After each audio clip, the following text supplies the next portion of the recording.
Hello, everyone. Welcome to Laser Focus. This is the Deep Dive Pop Culture Podcast from Nerdist. My name is Kyle Anderson. Thank you for listening. As a fun aside, I do other podcasts that are not on the Nerdist Network, and I often will forget which show I'm doing and will do that opening for my other show. Not fun for my co-host, but fun for me as a person who does things. Anyway, not important. This week we are celebrating. I cannot believe that this thing that was such a huge part of my childhood, our childhood, my guest and I's childhood, and I'll introduce you in a moment, is turning 70 or has turned 70 this year, which is bananas. Like they were around well before they were super popular. They were just sort of like an underground, not underground, but I don't know. Just like they hit their stride in the 70s, but they've been around since the 50s. And so, yeah, we're going to talk about the Muppets today, which is something that we grew up with that has just sort of stopped being relevant at a certain point. Similar to the Looney Tunes over at Warner Brothers, where they were frigging everywhere for such a long time. And the Looney Tunes obviously are much older than the Muppets even. And they keep trying to make them relevant again in today's world, and it just for some reason isn't working, and it really bums me out. So in order to talk about that, but we're not going to just harp on the bummerness aspect. We're going to talk about the stuff that we loved about it. But joining me, of course, who has not been on the show since I think an episode about Jaws back in the early part of the summer. It's been a busy summer. Is of course friend of the show, longtime Nerdist writer and lover of old things, Mikey Walsh. Hey, buddy. That may be the best intro for me yet. Lover of old things. Yep. Lover of all things. Sure. That's me. I'm always Mr. Positive, as you know. Yes, absolutely. The people, the East Coasters, the Bostonians specifically, are known for being such positive people, not angry about anything. Oh, Mikey's not talking. Oh, okay. Let's see. I guess I'll move on. Oh, listen, we're angry about the right things. That's what I'll say. Sure. And if we're angry about everything, are you going to disagree that we're incorrect? I mean, nowadays, no. See, at this point, ahead of the curve. Yeah, you're the Bruce Banners of people. He also is a person. Anyway, who cares? Yeah, so the Muppets, I'm told that they started in 1955 as part of this thing that Jim Henson, of course, the genius behind the Muppets, created called Sam and Friends, which was a puppet-driven sketch comedy show that was the lead-in to The Tonight Show for about 15 years, ish. Until about, I guess, the late 60s. And pretty amazingly, like that's where a lot of the kind of humor of what we know as the Muppets sort of began. Henson really wanted his Muppets to be which were specific types of puppets, to be everything. He wanted them to be for grown-ups, for kids, for all sorts of comedy, drama, which he actually tried to do a couple of times, to varying degrees. And of course, most famously, the thing that has prevailed, whatever, stuck around the longest, is Sesame Street, which began in 1969 and is still going today in some form or another. But it felt like those were two separate, like, kind of threads. There was the Sesame Street strand, and then there was the Muppets, because you wouldn't necessarily, even though Kermit the Frog and I think it was really just Kermit the Frog was on Sesame Street, you would always think of them as kind of separate. I would anyway. Separate entities. Never once have I ever thought of them as the same. And anytime someone puts them in the same category, I'm like, no, the Muppets are the Muppets, and the Sesame Street gang is the Sesame Street gang. Like, they are. You could list all of the reasons they are essentially the same, and at the end of your argument, be like, but they're not. And I'm right. You're right. Like, they are not the same. They were never the same. Even if before we were born, they were somehow the same. By the time we noticed them, they were not. They were very distinct in tone. Even I don't. This might sound Looney Tunes to some people, but I don't even think they were the same in look. Like they're so distinct, you know, like Yeah, s- there was so the Muppet Show is really what began what I mean in earnest, I suppose, what we think of as the Muppets.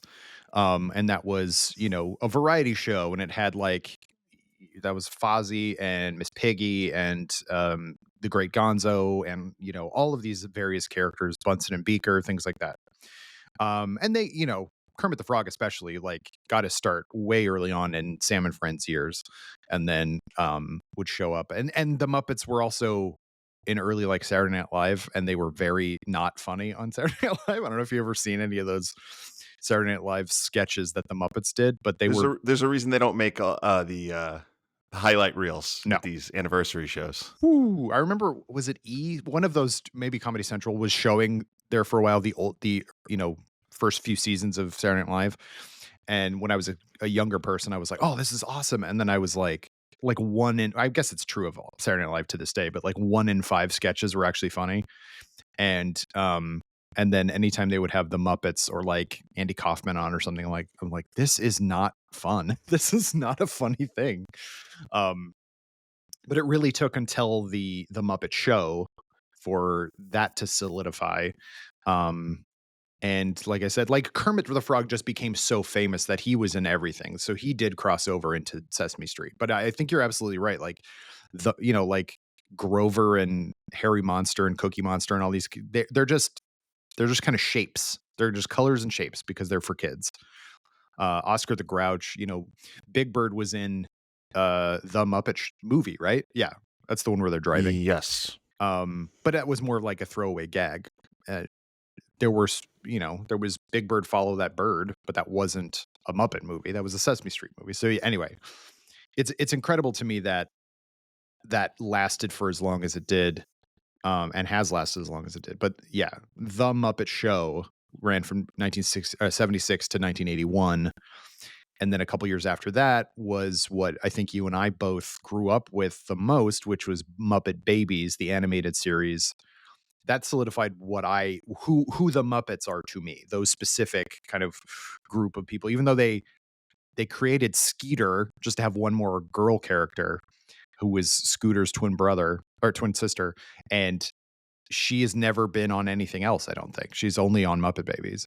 And she's such But an important part of that show. that's what I think. Yeah, like You would have thought she would have thought like, oh, okay, everybody knows this character, so she'll stick around.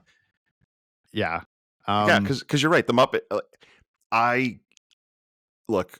Memory is a fickle beast, and our memories from when we are very young are obviously the least reliable. But I feel like I watched every episode of Muppet Babies 8 million times between the 100%. ages of like 3 and 7. It was always on. I always watched it. I loved it. That is where my like lifelong love of Gonzo began. Yes, Gonzo is my absolutely. favorite. And yeah, I'm sure I saw some of the movies when I was a kid because they were always on. You know, this is something I don't think anybody under the age of 30 quite realizes. And we've talked about this before. Like, you just had local channels that would just play movies all day Saturday and all day Sunday. And the Muppet movies were always on in some capacity. So I'm sure I saw those. But yeah, for me, the introduction were the Muppet Babies, and they were a very important part of my childhood. Yeah, 100%. Like, yeah. So there were 107 episodes of Muppet Babies, and I'm with you. Like, I definitely think I have seen that show top to tail, and it ran from 84. So I was born in 84, but like they showed reruns of that Yeah. constantly. Um, it was a Saturday morning cartoon, but I remember it being on basically daily on Nickelodeon at a certain point. That's again, we might be way off, but the point was that's how it felt. Yeah. That it was always on. And the bummer of it is, and I think so much of like what made the show good is the reason why we can't ever get it, because they used clips of everything to like illustrate the imagination of the Muppets. And so there were big movies that they, you know, and also like public domain stuff, but they had Star Wars clips which I guess now, because I do think the Muppets are owned by Disney, or at least partially owned by Disney. So they could technically put those episodes out, but there was also a ton of music that they used and just like all sorts of, you know, kind of way ahead of its time. But I'm sure there was a rights issue for, like, it was for broadcast, but it was never for anything else. And so they would have to like go and individually figure out the rights issues for all of that stuff. Which is a huge bummer. My bet's that's why we're not getting it, because they can maybe get to 80% of what they need. Right. And it's like, oh, we can release 80% of the show. And it's like, I would rather zero. I'm a completist. I would rather 0% than 80. I know that's an absurd way to look at things, but you know, it's like if listeners remember the Wonder Years problem that they had, that the Wonder Years had all this great music and they had the broadcast rights, but not like, you know, the rights to release it for home sales. The Muppet Babies, not the type of show you would imagine would have that kind of issue, had the Wonder Years problem on steroids, because it wasn't just that, it was actual footage. It wasn't just the music. It was, you know, referencing things that a lot of its very young audience had no idea exactly. Although that was such a prominent part of children's shows when we were kids, and it started with Looney Tunes before us, you know, which would reference Hollywood actors and movies. That continued. Like, I knew about Citizen Kane when I was 6 years old from the real Ghostbusters cartoon. You know, like it felt like every kid show referenced Citizen Kane or Gone with the Wind or something like that. And the Muppet Babies was doing that in every episode, just making sweeping references to giant pop culture properties that most 5-year-olds had not seen or knew about otherwise. I was actually weirdly thinking about this the other day, but there was like an episode that was either about art or something like that, but they were everybody was Pablo Picasso, and so everyone was all like weird looking, and they called each other like Pablo Pikermit and Pablo Papiggy and stuff like that. It was just so dumb. It's just a classic bit. Yeah. It's just so good. Pablo Pafazzi. So it's just like that's how I knew about that. And like, yeah, like you were saying, and it was just a fertile time in kids' imagination. So it's a show about kids' imagination and how, you know, they're and I think Rugrats kind of did the same thing several years later. I was going to say Rugrats feels very much like it is a direct descendant from Muppet Babies. Yeah, very much like the same type of show. Yeah, and obviously that one was a little more sitcom-y because the parents and stuff were, you know, part of the show. And Nanny, as voiced by TV's Barbara Billingsley, which is another thing. It's like boomers know who Barbara Billingsley is. Because of Leave It to Beaver, I know who she is because of Muppet Babies, and then my parents told me she was on Leave It to Beaver. Like, Leave It to Beaver, terrible name for a show, right? We can agree on that. I'm gonna bet at the time it was fine. I'm sure that's true. Yeah, I mean, lots of stuff was fine at the time. Let's be careful, Kyle. Who knows? 50 years from now, if they're like, I can't believe they called that thing laser focus. It's a good point. You know, knowing how lasers have destroyed everything, and focal points. I don't know. But yeah, so I do think like they were everywhere. And when I'm looking at the list of movies, there really weren't and aren't that many Muppet movies. We have The Muppet Movie in 1979, The Great Muppet Caper in 1981, which I think I've seen maybe once or twice. Mm-hmm. Feel the same way. The Muppets Take Manhattan, which I remember renting, or my parents renting for me, which is came out in 1984, the same year as Muppet Babies. Also has a little like musical sequence where they puppet Muppet Babies. I don't know if you remember that. And then jump to 1992 with everyone's favorite Christmas movie, The Muppet Christmas Carol. And then that movie it continues to be watched by everybody. Like, it feels like that is the thing that keeps the Muppets relevant for most people, is that. And then 96, the Muppet Treasure Island, the 99 Muppets from Space, which nobody saw. And 2011, The Muppets, which was the Jason Segel movie, trying to bring it back. And it won Brett McKenzie an Oscar for best song and everything. And then Muppets Most Wanted, which again, just like immediately back down to nobody giving a crap. Like it's such a weird, it's so strange to me, like how kind of ebby and flowy it feels like in the later years. And I don't know why it sort of fell off. And I guess maybe you could look at Muppets Tonight was the last show that they did in 96, and then nothing until Muppets TV in 2006, which was a French TV series. But like the Muppet Show, Muppet Babies, Fraggle Rock, like all of these things when we were kids. Friggin' what is it called? Like The Storyteller. Do you remember that? Like that was another Jim Henson thing. No, Fraggle Rock was another one of my shows, but I do not remember The Storyteller. That one was on prime time or like Saturday nights on, I mean, was it NBC or something like that? And it was John Hurt in heavy makeup. I think it was initially John Hurt, and then it was like, I think Michael Gambon after that, as like a magical storyteller. And there was like a puppet lion, I want to say, or something like there with him. Oh, that kind of sounds vaguely It familiar. was like a white lion. And then he would just tell, fairy tales and stuff like that, that the Muppets would then act out with. And at a certain point, we should say, like, Jim Henson moved all of Muppet, production and stuff to the UK, because that's who would produce the Muppet Show. And so like the Muppet Show forward, everything was in the UK. The movies, I think, were slightly different. They could kind of go wherever they wanted, but Fraggle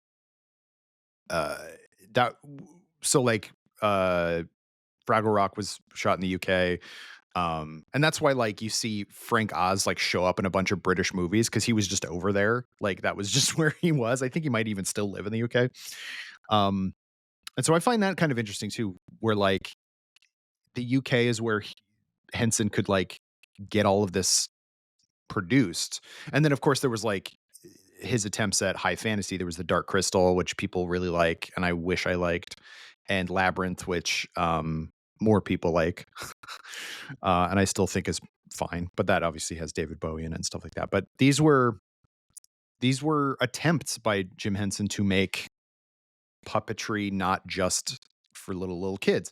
However, the Sesame Street stuff was the only thing, not the only thing, but was the thing that has been the most consistently popular and ubiquitous, to use a word we talked about before we started. So what do you think it is? Like, this is sort of like a weird history of the Muppets, but like, what was it for you that made you like the Muppets? Was it just that they were around all the time? But like, what was it about those characters? I think at the core, there are two things that really made the Muppets endure. One is very simple. They're really funny. The Muppets are really funny. At their best, they're absolutely hysterical. It is classic vaudeville.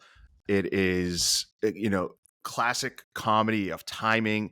And the second thing is, and this feeds into the first one of why they're so funny, it's a broad range of characters, well-defined, well-established characters.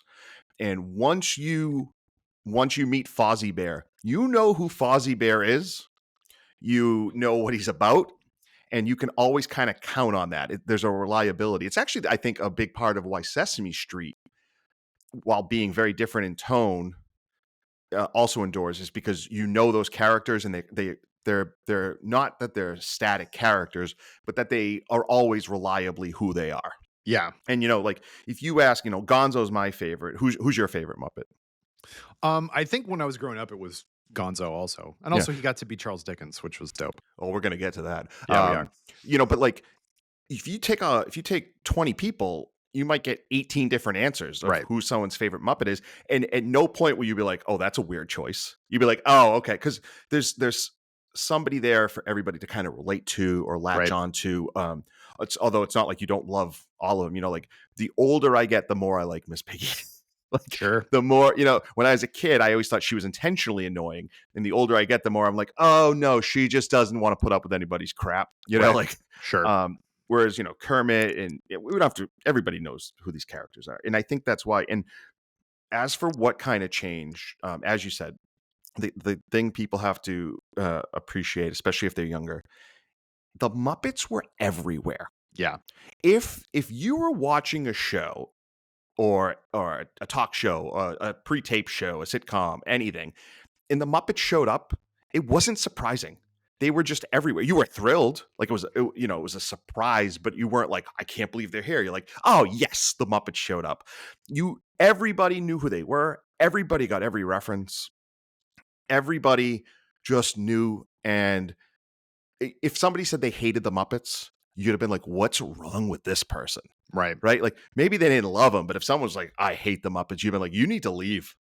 We got to get you an island. There's got to be an island for you and like the 3 other people on this planet who don't like the Muppets. I think what happened is, I think it begins in 1990 with the shocking death of Jim Henson at age 53. I am 7 or 8 years old when it happens. Yeah. And it's the same day Sammy Davis Jr. dies. And oh wow, I don't think I didn't know that. Or didn't remember that anyway. I remember being like, what is happening? Even as a little kid. And Jim Henson just felt like somebody who was just always there and always going to be there, like one of those types of celebrities. And he was only 53 years old. So, I think like anytime you lose the creator, the heart and soul, the foundation, that takes something out of you. Now, they still have, Muppet Babies that come after the Christmas Carol is 92, although obviously work starts on that, beforehand. And then they don't really have anything that I think, like if we were making a list of like the best Muppets stuff, there's really nothing after that kind of lands that way, right? Like Muppet Treasure Island, I know it has a lot of fans. That did not land the way like previous things had. In fact, until like 2011, the Muppets movie, which did kind of hit, there really wasn't a lot there. And at the same time, the Muppets are kind of, I don't want to say like a low point, but they're definitely kind of dipping in quality and cultural relevance. At the same time, this is all going on. This is happening to everything.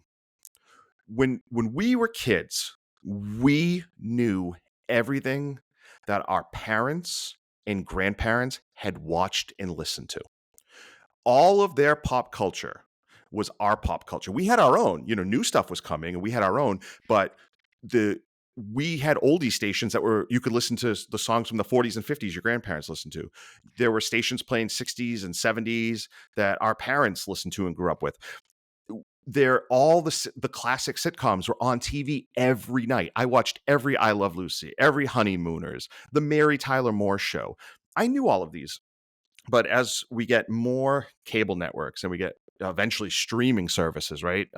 I think even in some ways like Blockbusters and stuff like that, kind of the early ushering in of this kind of new era where you just kind of get your own pop culture. And I don't want to say you're ignorant, but you don't get exposed to the old stuff anymore. There's just too much new stuff. So the Muppets go from being everywhere to being nowhere. And without new stuff to introduce them to new generations, they just kind of get carried on by people like us. Right. And it's certainly there have been attempts. I think that the Disney era of the Muppets there's plenty to criticize. I don't think it's quite as bad as people make it out to be. Like I said, that 2011 movie is very good. I think that Jason Segel understands what makes the Muppets great and gets it right in that film. But a lot of other attempts just have kind of just come and gone, and everybody kind of shrugged or was like, oh, that's not, I mean, you're one of the biggest Muppets fans I know. And I feel like every time a new show's come up, you've checked it out. You'd be like, no. Yeah. It's not it. It's not it. I really didn't like, because the problem is you're absolutely right. Jason Segel got what the Muppets are. And then right after that, it's like people forgot what the Muppets were again, or we're trying to because in 2015, the Muppets came out and, only lasted one season, and it was trying to be The Office. And it's like that's not like, whoa, it's about them putting on a show, but this time it's like a documentary about them putting on a show. That's not fun. I don't want to see Miss Piggy and Kermit have like relationship issues and stuff like that. Like that's not interesting to me. And then Muppets Now, I didn't even at all watch, but I've heard that one's better. Um yeah, and then like what's the most recent thing? The Muppets Mayhem, which again, I've never seen, but that's like it's a about Dr. Teeth and the Electric Mayhem. And have you even talked to anybody who did? No. Like that's the thing. Like not that our experiences are all encompassing, but I do find that generally we will hear from people with our jobs. We will hear from people either we know personally or readers talking about something or something kind of having an impact. Like we'll pick up on even small cultural impacts. These had none. Like nobody was talking about them to even say I didn't like it. They just weren't watching them. They just didn't care. Yeah, and like it didn't. So this Muppets Mayhem show, which only had 10 episodes, and it was a Disney Plus drop, so it came and went in one drop. But it didn't even have bad reviews. Like it's it's an average of like 7 out of 10. Rotten Tomatoes has it at 86. Generally favorable. Nobody ever spoke about it. I don't remember anybody talking about it, and that's kind of the issue with I mean, get into streaming in general, but like the all at once drop, unless you have consistent all at once drops, people aren't going to be excited about it. I do think weekly drops actually, you know, uh, is the best way to do it because you continue to be, you can build momentum, you can be part of the conversation. There is a conversation to be had, but I don't even know, like, I don't know. It was just it's such a bummer to me that like these characters, they just don't know what to do with them. And then there was, I think Brian Henson is starting to, because that's Jim Henson's son who took over in a lot of respects. I think he was just getting tired of the grind. I think that's a huge part of it. Like the Muppets own or they took over Charlie Chaplin Studios in Hollywood. And then I think they've sold that studio space to somebody terrible. I forget. Oh, we covered this. Yeah, we did. I don't remember who it was sold to. Somebody terrible. Mikey will find out. But it was just like the cultural cachet was kind of gone, I think, at that point. And but then Brian Henson tried to make that like very adult, movie. I forget what it was called. Murder on Puppet Felt Street. I don't know what it's called. What was the name of that movie? So I don't remember, but I do know that they did not sell it to a certain religious group. That was the report, but they did not. Oh, okay. I see. Yeah. So that was something that had been talked about. Okay. So let's get back to, so Brian Henson. John Mayer. Is that who bought it? He's one of the people who bought it, yeah. Oh my gosh. Hey, way to go, John Mayer. Buying some goodwill with the Muppet crowd. The Happy Time Murders was the 2018 movie that Brian Henson directed. Oh, yeah. Talk about come and go. Like, but like nobody wanted to see that thing, man. Like nobody was excited I wasn't. I was like, ugh, this grosses me out. So I definitely don't think that there is anything that says puppets or whatever can't be, for more adult or more, the Muppets themselves always had they were kind of on the knife's edge of family and kind of more body or humor. That was something that was big into Jim Henson's, especially early stuff. But and then like Avenue Q is obviously inspired by the Muppets and is much more kind of, grown up. But this just seemed like, let's go as hard as possible. And like, puerile kind of like gross out humor with puppets. And like, it's like a gritty cop movie, but it just happens to have puppets in it and stuff like that. It's just like, that's not funny. And I was just like, I'm not seeing this. And nobody else did either. It, was a pretty big bomb at the old box office, but like I don't know, like unless you're gonna do it like Team America or something like that. but nobody has like the same level of love of Jerry Anderson kind of marionation. I mean, I won't say nobody, but there isn't quite the same level of like, this is my childhood as the Muppets are. And even though it's not a quote unquote Muppet movie, like the Muppets are nowhere near that movie. We all just were kind of like, they still kind of look like the Muppets. Like it's Yeah. still the same studio. It's still Jim Henson studios and stuff like that. And so that bums me out. It bums me out when stuff like that happens. And especially because it feels more and more like uh, I don't know, we're just getting away from that kind of humor. Well, And I think with the Muppets, there's been this tendency to think that you have to update them for a modern audience, right? mhm, That you have to make them. You can't take the Muppets from the 70s or 80s and put them, in the year 2000 and whatever year they were doing it, right, in the 21st century.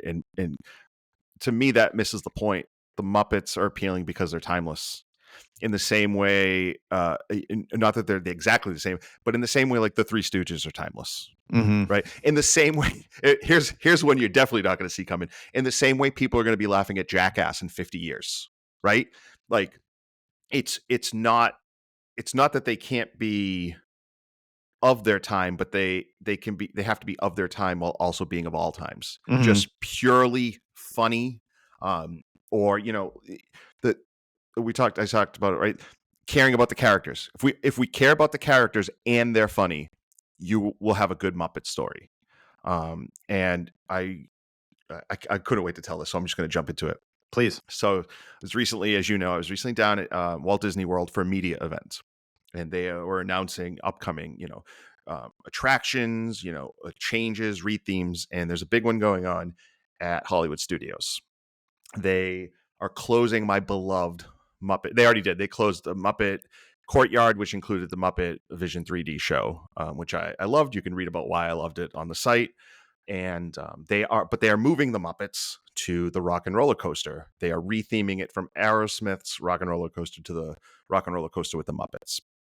So we're there, and they are announcing everything, and all of a sudden, the screen out of nowhere changes to guitars, and I'm like, oh, this is going to be about Rock and Roller Coaster. What I was not prepared for was Kermit the Frog coming out on stage. Coming out on stage 20 yards away from me. And when I tell you, I kind of geeked out in a way I didn't really think I could anymore, because I don't care about people in costumes. Sure. It's fine, right? But Kermit the Frog, and they didn't hide the puppeteer. Like they just he came out wearing black on a chair doing Kermit, and I was going back and forth from watching him to watching Kermit, and it didn't matter. It all felt like just one very real Muppet. And then some other ones came out, including Fozzie Bear. And Fozzie came out and did a bit where he was interrupting Kermit, and the timing was so impeccable. And it was so laugh out loud funny. And all I could think was, how does anybody ever get this wrong? Like, it was such a simple interaction. It was Kermit trying to give us information. Kermit, being the leader, trying to tell us something, and holding in his exasperation as his very silly bear interrupts him. The whole place was going nuts. Scooter came out, Electric Mayhem came out. It was Animal was on stage, absolutely killing me. And all I could think was, these characters are always going to work if you know why they work. Right. I don't want to see gritty versions. No. I don't need them to start making a topical show, right? That will feel past its due date 3 years from now. I just want Fozzie to interrupt Kermit with the most impeccable timing that the great comedians of that used to perform at the Catskills could hit you with. It was the best. It was genuinely one of the funniest things I've ever seen in person, and I was nerding out the entire time. It, you're never ready to see the Muppets in person. I don't think, no matter what happens, because I'm with you. Like, I went to this was like literally days before the world shut down, but I went to an early press event for Avengers Campus here in LA or Anaheim. And they hadn't finished building it yet. So it was sort of just like walk through the construction site, and then we'll take you through what's gonna be there and stuff like that. And then, like I said, literally the Monday of the next week was lockdown. So it was, and I was like, are we still going to this? Oh, okay, I guess we're going to this. Like, it was one of those things. But when we were sitting in the presentation, then they were like, and you'll be able to see all your favorite Marvel characters, and a bunch of them, like, people, like all the people that they had for the walk around Superformers came out, and they were just kind of standing there, and it was like an ooh and ah type of moment. And I'm like, impressive. You're not going to, like, that's not who that is. Do you know what I mean? Like, I'm not like, oh, that's really him. It's really Captain America. Like, I'm never going to be that kind of person who goes in for that stuff, as much as the Disney people want me to like, there's only, this sidebar, and I think I've told the story before, but they showed us the flipping Spider-Man footage, not the actual thing. And because they hadn't, like, it was somewhere else yet. And so I asked, we had an opportunity to ask everybody, and I was like, so at what point does the mechanical Spider-Man end, and then the Superformer, like, come out? Because that's, and then the guy was like, well, and this is like a VP in charge of something or other. And he was just like, well, there's only one Spider-Man. I'm like, no, I'm asking you a question about the mechanical aspect of this. I'm a grown-up. Talk to me like a grown-up. But I've heard from everybody who's been around the actual Muppets, even people who have, like, had to interview the Muppets, you don't talk to the puppeteer. You talk to friggin' Kermit's face, because that's what your brain tells you you should do. And so I think that would be like, yeah, you got to see the actual Muppets perform actual Muppetry, which is incredible. Yeah, I'm like, that's the thing that I am the most jealous of you about from that trip. I'm just like, you got to go on a bunch of things, you got to try a bunch of food, you got to see the Muppets in person. That's in the room with the Muppets. It's incredible. In the room with them. I know there are gonna be people being like, they're still just, nope. I think I said the message in Slack. I was like, I just saw the Muppets in the flesh. Yeah, like, in the flesh. It wasn't being. I think Ro had to laugh at me for me to realize what I had said, but I meant it so sincerely. Like, they are here. They're in the room. They are really here.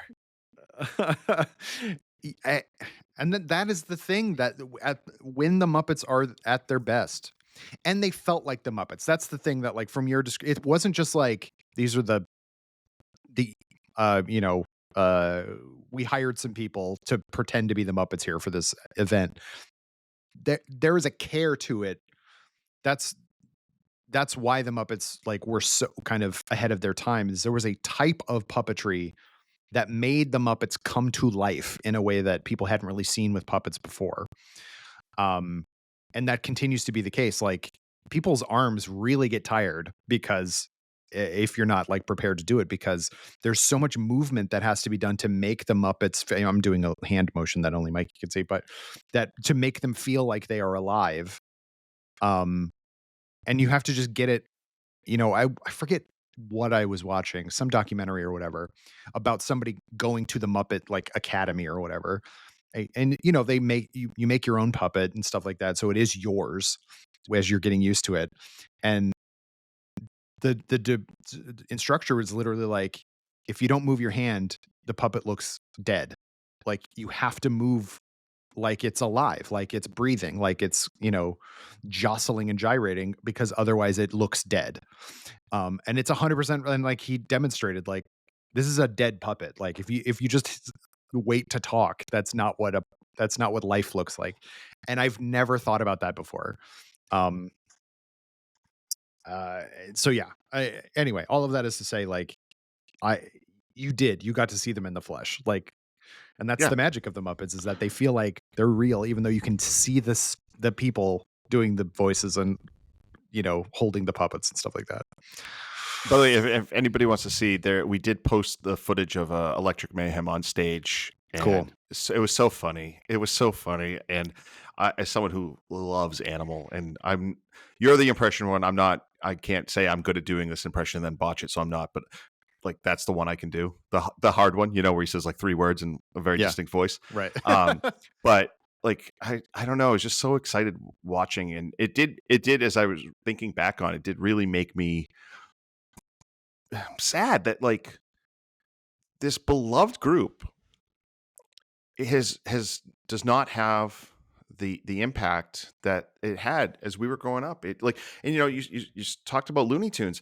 That's very similar to Looney Tunes. Very. Like you talk about like Bugs Bunny was just everywhere. In fact, go back and look up the ugliest shirts from the early 90s of gangster Bugs Bunny. They were very stupid at the time. They're really stupid now. They were stupid at the time, and yet they kind of just made sense. Like you were like, well, that's dumb, but I see. Obviously, they weren't like that's because those were the characters, and it was just a shared. Is monoculture the right word? Yeah, I guess think so. I guess zeitgeist, right? People Sure. love to say zeitgeist, whatever. But there was just like this. You didn't necessarily like everything, but there were certain things everybody knew. And that is just not true. Like we talk about this sometimes in Slack. There'd be like an actor of something very popular, and then young people be like, "Oh, did you guys know that this person was also in this other thing?" And it's like, yes, like that's a very the one that drives me nuts was Catherine O'Hara. People were losing their mind for her in Schitt's Creek, and then there was a whole article about how people were freaking out because they realized she was the mom in Home Alone. And it's like, what do you mean they're like? Did people think these people don't exist? Like. But that's kind of how it is because people just don't see stuff, Mm-hmm. like maybe we've talked about this before. Lots of people who think Shawshank Redemption is the best movie ever, right? Yep. It's in the Pantheon. It's only in the Pantheon because it was on USA and TBS every night for years, and people got exposed to it. There are, if I may, it was TNT, but yes. TNT. Oh, sorry. The USA, TBS, and TNT in my head are all sort of one. One of them channel. is We've Got Characters. One of them is We Know Drama, and the third one is We Show the Braves. I guess I don't really know the third one. I don't know what TBS's deal is. But so like there are definitely some like mediocre movies that have huge cultural impacts because they were just on all the time. They were on all the time. All the time. I think. I mean, we all think it's a great movie, but it's like, but was Ferris Bueller's Day Off a big hit at the time? I have absolutely no idea, but it was on WGN 100 days of the year. Like it was just always on. I don't think I've ever seen it from beginning to end in one sitting, but I've seen it 7 trillion times total. Like, and the Muppet movie, which I do think is good, was on all the time. Yeah, it was just on all the time. You just saw it all the time. And yeah, it was on Saturday afternoons or Sunday afternoons. I guess that was when a lot of like, local stations would just show movies, and that would just be on. Like, yeah, absolutely. These were just, I used the word ubiquitous earlier. That's legitimately what they are. Like, they were just constantly on. And the show, Muppet Babies was on all the time. And then like, I remember when Nick at Night started showing the Muppet Show, it was so exciting because like, I finally get to see this thing that has been referenced a million times and going like, oh, this is weird because it's not quite what I knew and remembered, but they all had their characters. And that was the thing that like, I think we should spend a good amount of time on the Muppet Christmas Carol, because that is the thing. If anything has stayed relevant, it's that, because Christmas movies always seem to stay relevant because, I've talked to you about this. I don't really like Christmas. I've gotten to the point where I don't like it anymore. But there are certain things that there are certain things that stand the test of time in my head, and I can still watch it, if not every year, pretty regularly. And Muppet Christmas Carol, actually most versions of the Christmas Carol, I think are great. So I just think that's a good story. Okay, everyone, we're definitely doing a Christmas Carol movie podcast this winter because I love A Christmas Carol. Great. The actual story by Charles Dickens, and just about every version that's ever been made, I could find some redeeming quality in it. Great. There we go. Put it on the books. All right. I'll write it. This is me putting it on the books. That's a sorry. big book. You wouldn't believe how big that book was. That book is huge. It's so but it stuck around because if you want to hear old music, wait till Christmas time. If you want to watch old movies, wait till Christmas time. That's the one time of year people who hate old stuff. Oh, it's black and white. I don't want to watch it unless it's Miracle on 34th Street or whatever, or It's a Wonderful Life, a movie I don't like. We'll get into it at some point. But so these things stick around because of that. But I think what's so interesting is that the characters, even though all of the Muppets are playing characters from A Christmas Carol, or they're playing Charles Dickens himself, or they're playing Rizzo the Rat as Rizzo the Rat, which is great. They have retained their versions of who we know those characters to be. So like, instead of just Jacob Marley, Statler and Waldorf are both Marleys, and they are heckling Fezziwig or Fozziwig the whole time. It's so good. Genius to cast the two of them as Jake. I think they're Jacob and Marley, right? That's how they do Jacob and Robert Marley. Oh yeah. Fozziwig.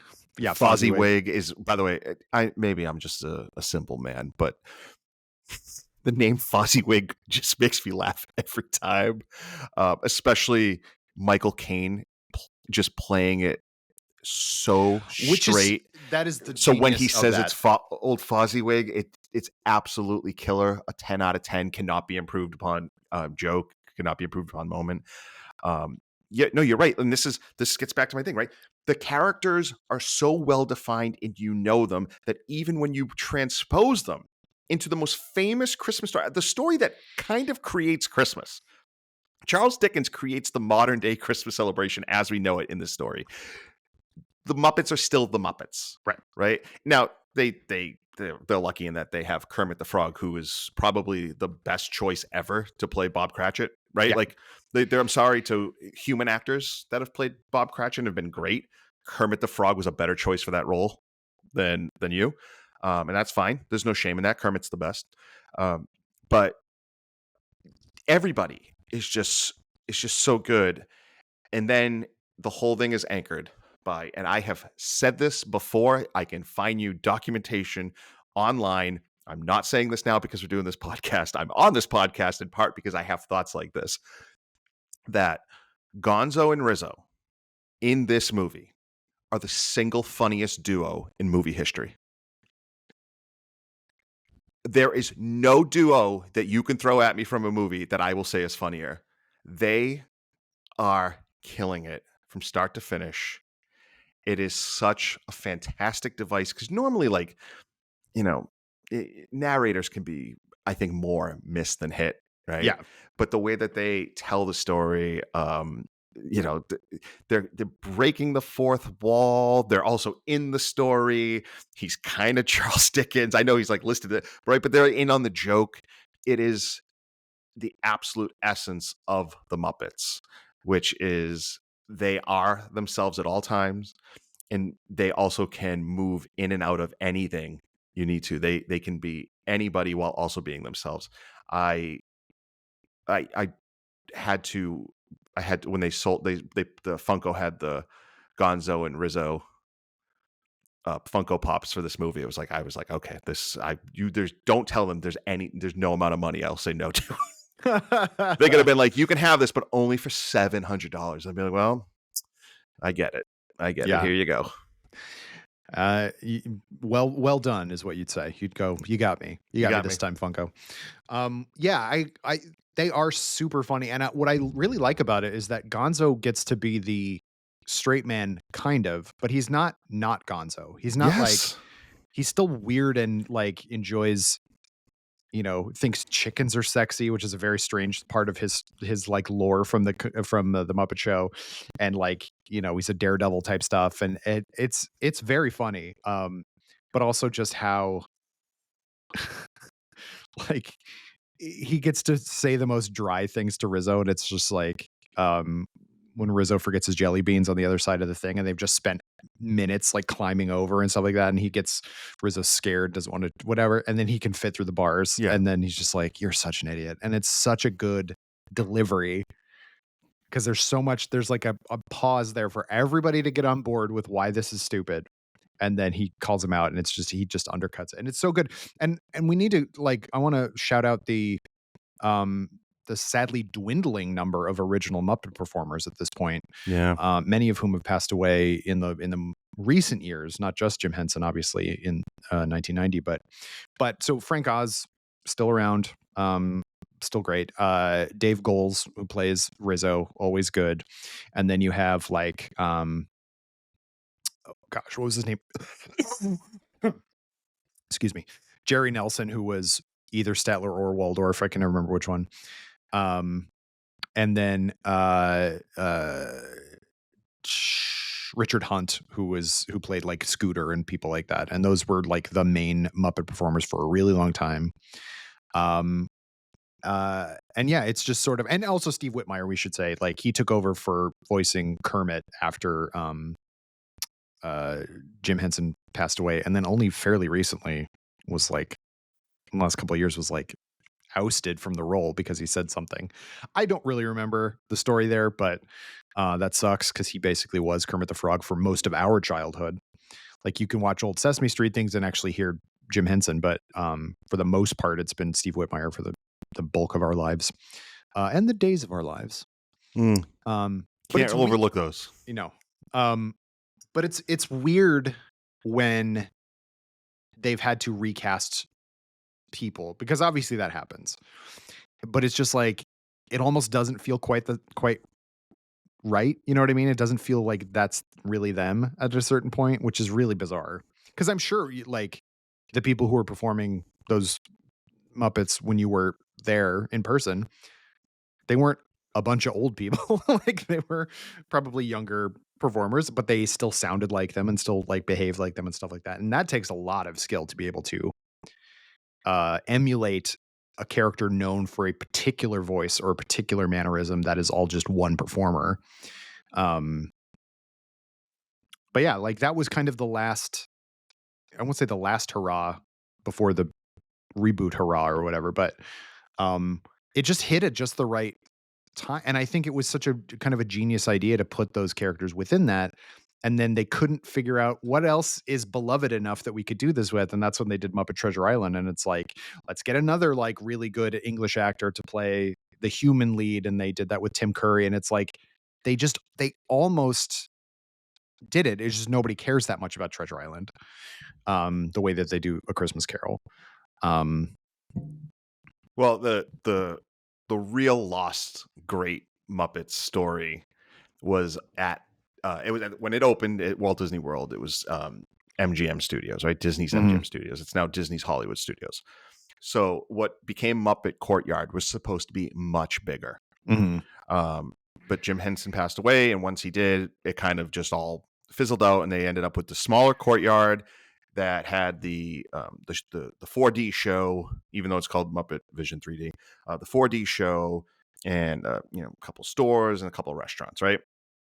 Originally, there was supposed to be another attraction. So the signature attraction at what became Hollywood Studios was the Great Movie Ride, an all-time great theme park ride. Love it. One of my favorites. It ruled. I am sad. I will always be sad that it's gone. It was absolutely fantastic. It was a ride through the history of film that included live actors.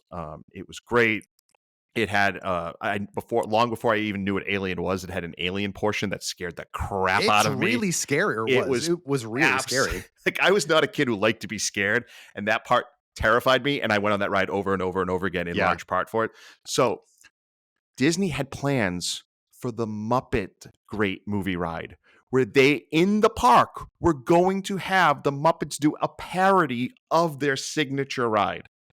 An idea that is so good that I will never give up hope that somebody with the power is going to be like, okay, let's just do this. Let's just do it. Like, the Muppets screwing up all of these classic movie recreations is everything I want from a Muppets attraction. And while I'm very happy that they are not leaving the park, that they're going to the roller coaster, And I think it's going to be a big improvement. That ride definitely needs a retheme, and more color, which hopefully will come with Electric Mayhem. We'll talk right? about something that's well past its prime.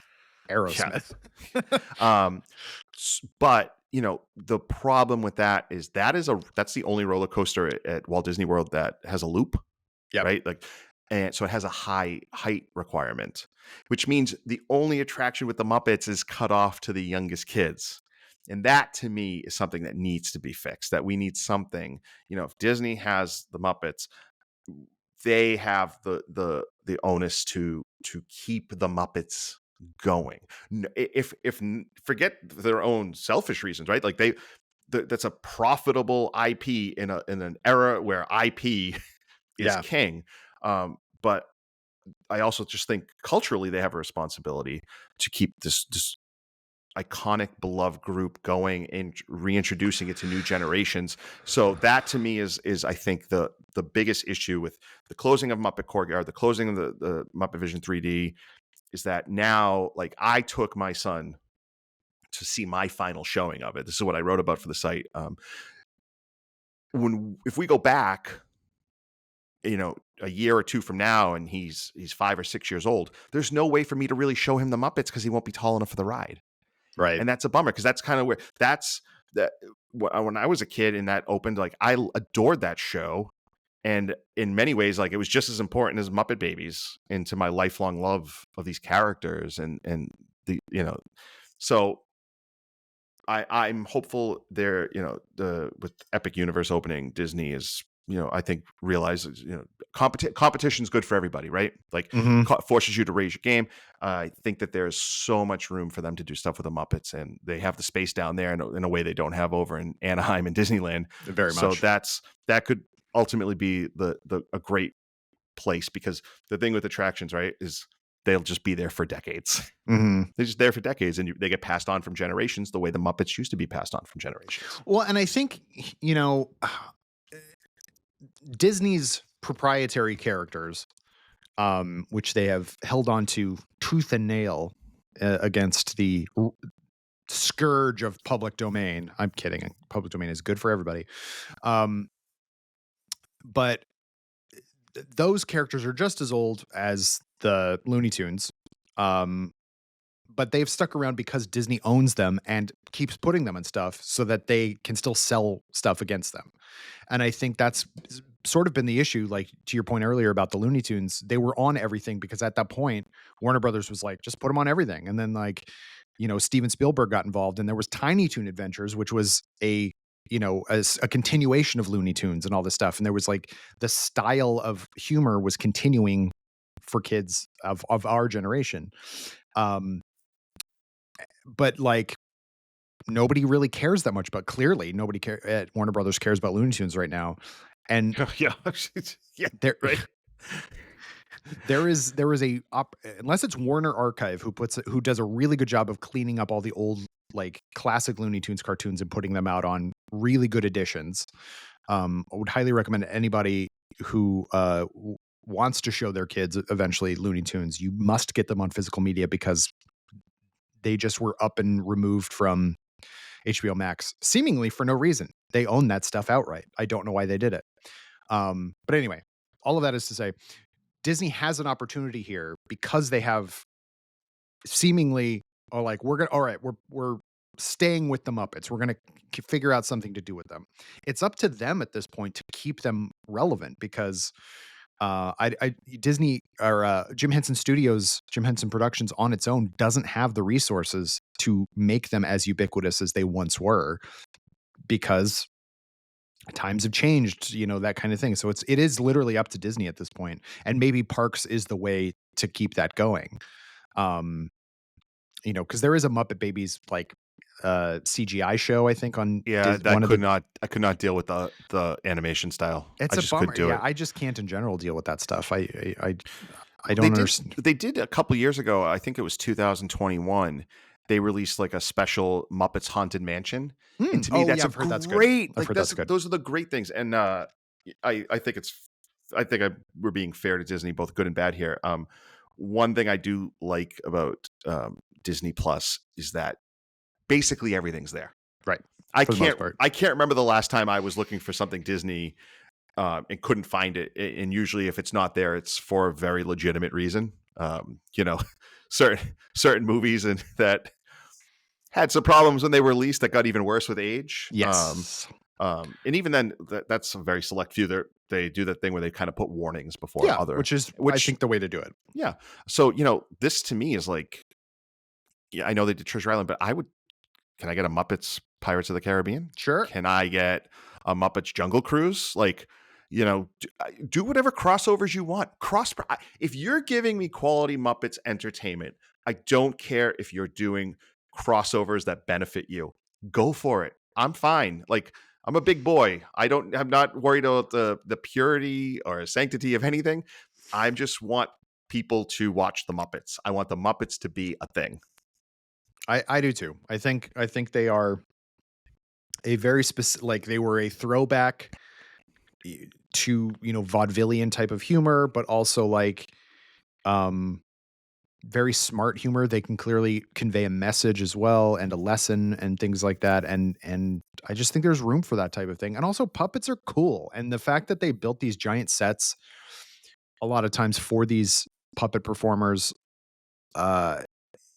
and they look, you know, we know that they're fake, and yet they feel so real to us all, you know, still to this day. And I think your kids, my hypothetical kids that I don't have, deserve to have that type of kind of magic, because there was something magic about the Muppets that, you know, I don't think and few, if any, other types of, you know, I don't know, roster of characters can kind of convey, where they can be stupid and silly and ridiculous, but also really heartfelt and, you know, meaning, like, you know, also, I forgot to say it at the time, but like music for a lot of those movies was written by Paul Williams, who is one of the best of all time. And so if you like the music in the Muppet Christmas Carol or the Muppet movie, Paul Williams is your fellow. So anyway, yeah, I'm with you.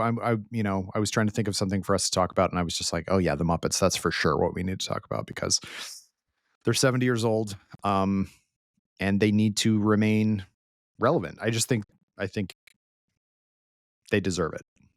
Yeah, and I don't really know how we can, and it's not about trying to stifle, you know, the world changing. It's not about the good old days, because those don't exist. No. But I do miss shared experiences, Mm-hmm. right? I do miss us all knowing the Looney Tunes characters, us all knowing the Muppets. Even people who didn't watch Seinfeld knew all of the Seinfeld references because they were everywhere. And if you didn't watch it when it was on, you could eventually come to it, right? And you would you could at night, you might go home and watch a rerun, and then the next day talk about it because everybody was watching the rerun. I don't really know if there's any way to capture that, but I miss it. And you know, this is why when a show like Game of Thrones hits, it's so much fun, because every week we all get to talk about it, right? We all get to share in it. This is, and you talk about, I will never endorse the model of dropping all episodes at once, ever. I don't care. I don't care if the show works better that way.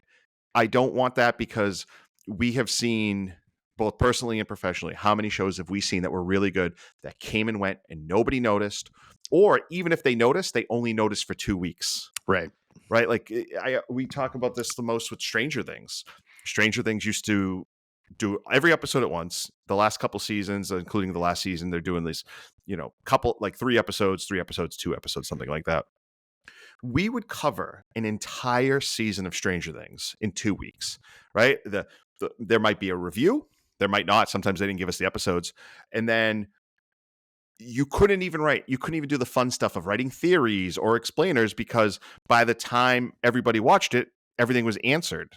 Right. Or there was no more mystery left. So it was like, okay, what does this mean for next season? Like, even our coverage was already looking ahead as opposed to analyzing it. And my favorite reference to use is season 1 of True Detective is the most fun I've ever had with a single season of television.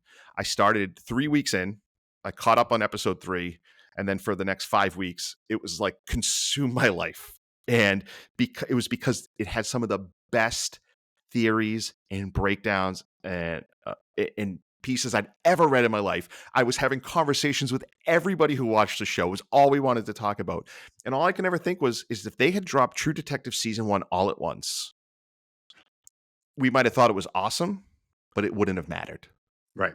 It wouldn't have mattered because we didn't have a chance to experience it together, to digest it. I know you're big on this. Sometimes those can backfire a little bit, right? Because sometimes fan theories end up being even better.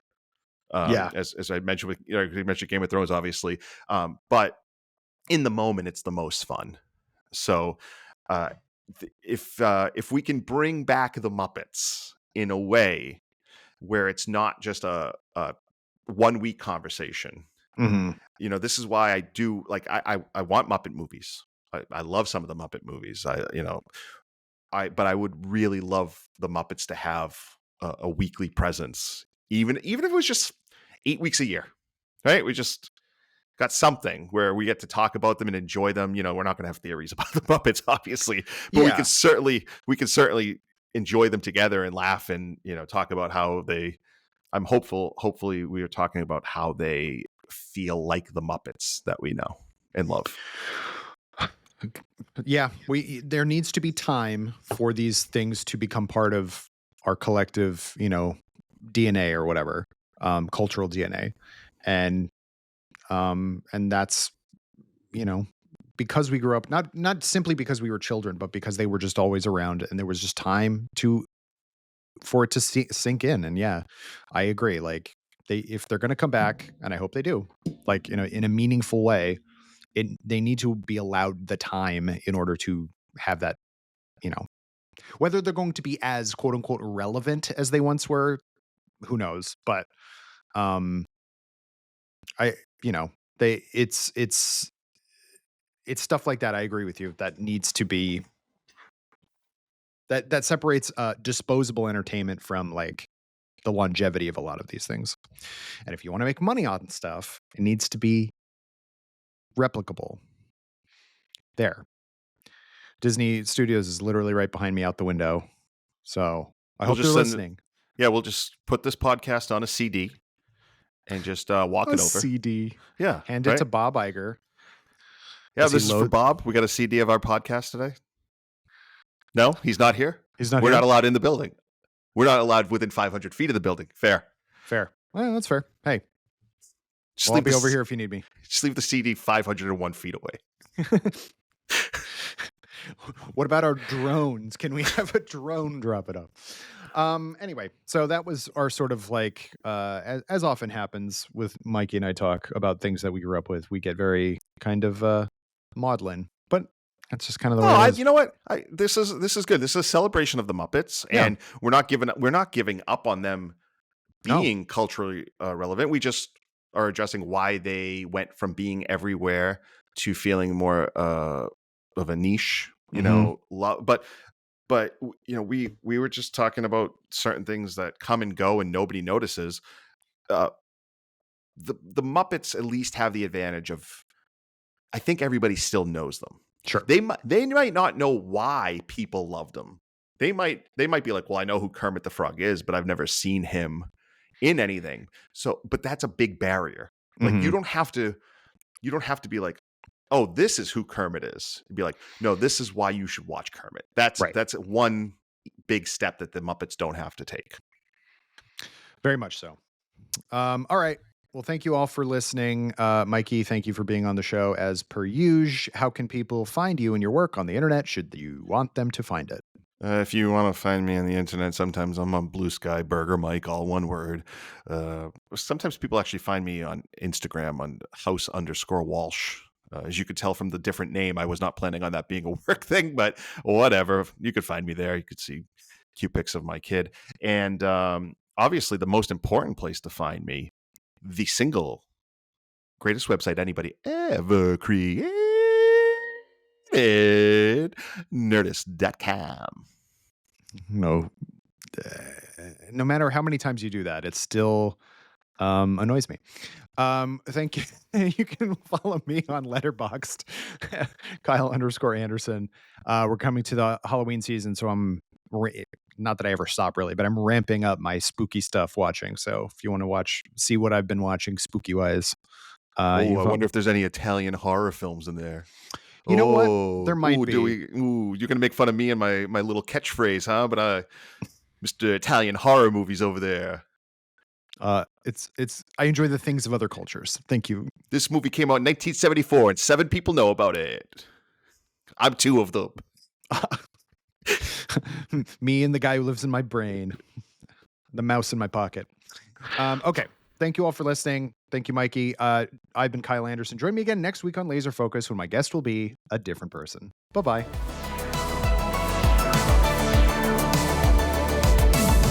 Laser Focus is a production of Nerdist Industries and Legendary Digital Networks. It was produced, edited, and hosted by me, Kyle Anderson. For more, visit Nerdist.com.